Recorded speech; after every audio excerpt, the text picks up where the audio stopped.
Help! They broke into my house. They killed my wife. It was 4:11 a.m. in Glycanera, a quiet Athens suburb. On the phone, a young man's voice cracked in panic. He said masked robbers had broken in, killed his wife, and were now threatening his baby. But within weeks, this horrifying story, one that gripped an entire nation, would collapse. Because behind that voice on the phone, behind the tears, was not a victim. He was the killer. This is the story of Caroline Crouch, a young mother who wanted love, freedom, and happiness, and the husband who took everything from her. It's a story that fooled the world, until the truth finally came crashing down. Caroline was born in 2001 in the Philippines, but she grew up on the idyllic Greek island of Athens. Friends remember her as bright, kind, and full of energy, a girl who loved animals, sports, and adventure. At just 15, Caroline met Bobish Anagnostopoulos, a 27-year-old helicopter pilot visiting Athens. To her, he was exciting and mature. To him, she was young and impressionable. They started a relationship in secret. By the time Caroline was 17, she had moved in with Bobish in Athens, away from her friends, her school, and her island home. Her parents were concerned, but Caroline was in love. Their relationship developed fast. 2 years later, they married on the island where she grew up. Their wedding photos looked like something out of a magazine: the handsome pilot, the radiant bride, the turquoise sea behind them. They honeymooned in Portugal and soon welcomed their baby girl, Lydia. Everything looked perfect. But behind the smiles, Caroline's world was shrinking, controlled piece by the man she trusted. When Caroline first moved in with Bobish, friends noticed changes almost immediately. She stopped going out. She stopped answering messages. And when she did, she seemed distant, as if she was constantly being watched. Bobish was charming to outsiders, the kind of man who could talk his way through anything. But at home, he was controlling, jealous, and manipulative. He wanted to know where she was at all times. He tracked her phone, installed cameras, and demanded passwords. He told her it was for safety, but it was about control. Caroline's diary entries later revealed her torment. "I can't take it anymore," she wrote. "He controls everything. I feel like a prisoner." Another entry read, "I'm leaving. I've told him I'm done." Caroline had even tried to walk out several times. Each time, Bobish would cry, apologize, promise to change. Then the cycle of control began again. The night of May 10th, 2021, seemed ordinary. Bobish and Caroline put their 11-month-old daughter to sleep and watched a movie together.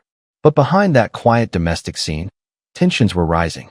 Earlier that day, Caroline had tried to leave with the baby after another argument. Neighbors later recalled hearing shouting. Bobish convinced her to come back home, promising to talk things through. At 1:20 a.m., Caroline's smartwatch recorded her heart rate rising sharply, an indicator of stress or anger. She had sent a message to a friend hours earlier saying, "I can't take this anymore." By 2:30 a.m., her heart rate spiked again, before suddenly stopping.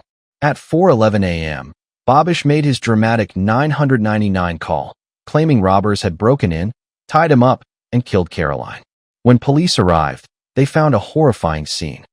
Caroline lay motionless on the bed, suffocated with a pillow. Beside her, their baby girl cried. The family dog was found hanging from the staircase. Bobish was tied up, half-conscious, muttering that robbers had stormed in.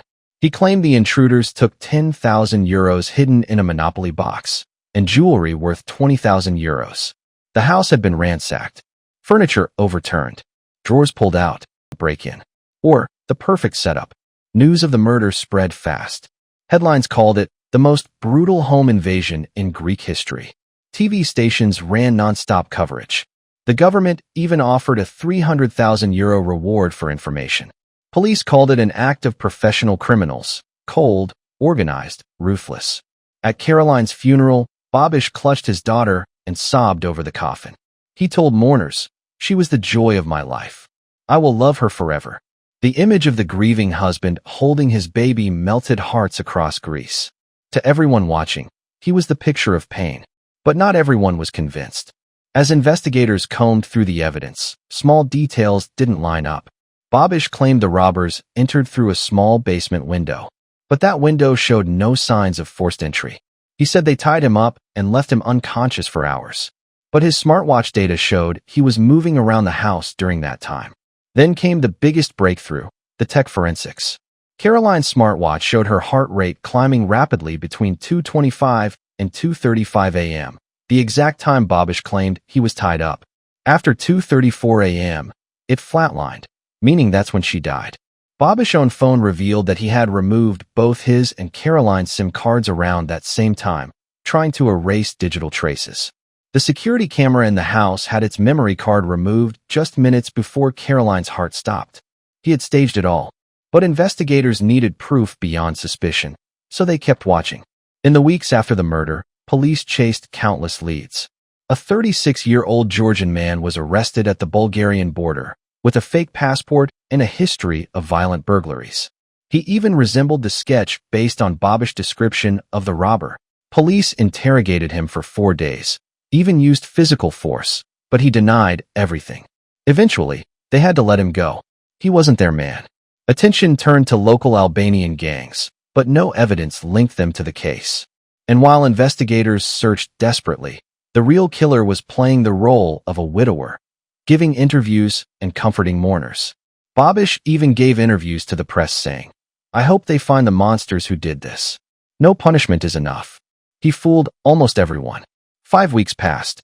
Then came the breakthrough that changed everything. A police cybercrimes unit pieced together the full timeline from Caroline's smartwatch, Bobish's phone data, and the security system. It proved that no one else could have been in the house. The final puzzle piece was a chilling discovery.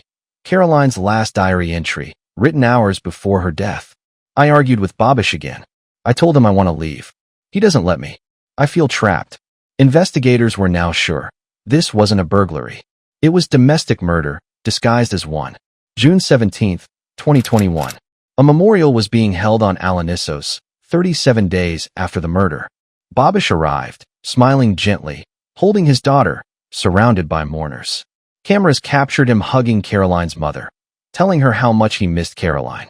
Then, quietly, detectives approached him. They told him there was new evidence and asked him to fly with them to Athens for further questioning. He agreed. As the helicopter lifted off, journalists thought he was being called to help solve the case. In reality, they were flying him to be charged with Caroline's murder. When they landed, detectives confronted him with the evidence: the smartwatch, the camera, the phone data. He tried to keep calm, but eventually his facade cracked. He confessed, "Yes, I killed her. It happened after a fight. I didn't mean to. I panicked." He claimed Caroline had threatened to leave him and take their dog. He said he lost control, pinned her down, and suffocated her. Afterward, he staged the scene. He killed their dog, overturned furniture, tied himself up, and called the police, pretending to be a victim. When the confession broke, Greece was stunned. The man who had posed as a grieving husband was now the villain of his own story. Media outlets replayed his interviews, every tear, every word, and it all looked rehearsed. At trial, prosecutors described Bobish as manipulative, narcissistic, and cold-blooded. They said he didn't act out of passion, but calculation. He had thought about what he'd say, what he'd break, how he'd cry. The defense tried to argue it was a crime of passion. But the evidence, Caroline's diary, the smartwatch data, his staged robbery, proved premeditation. In May 2022, exactly 1 year after the murder, Bobish Anagnostopoulos was found guilty of premeditated murder, animal cruelty, and perverting the course of justice. He was sentenced to life imprisonment plus 11 years. Caroline's family finally had justice, but no peace. Her mother, Susan, took custody of baby Lydia, raising her away from the shadow of her father's lies. Greek authorities stripped Bobish of all parental rights. In an interview, Susan said, "He didn't just kill my daughter. He killed her spirit. But Lydia will grow up surrounded by love, not lies." The case sparked national outrage in Greece, igniting conversations about domestic violence, emotional control, and coercive relationships. The illusion of the perfect couple had hidden a reality of fear and control. Caroline's name became a symbol, not of tragedy, but of awareness. Caroline was just 20 years old, full of dreams, with a baby she adored. She wrote in her diary that she wanted to study psychology, travel, and give Lydia a beautiful childhood. But the man who claimed to love her more than anything couldn't let her be free. What began as love turned into possession. And what began as control ended in murder. The case of Caroline Crouch reminds us that behind the smiling photos and perfect lives, there can be fear, silence, and abuse. It teaches us that manipulation doesn't always come with bruises, and that emotional control can be just as dangerous as physical violence. If you or someone you know is trapped in a controlling or abusive relationship, please reach out for help. You are not alone. There is always a way out before it's too late. And if you found this story important, subscribe to Criminology Insights for more cases that reveal the truth behind the lies.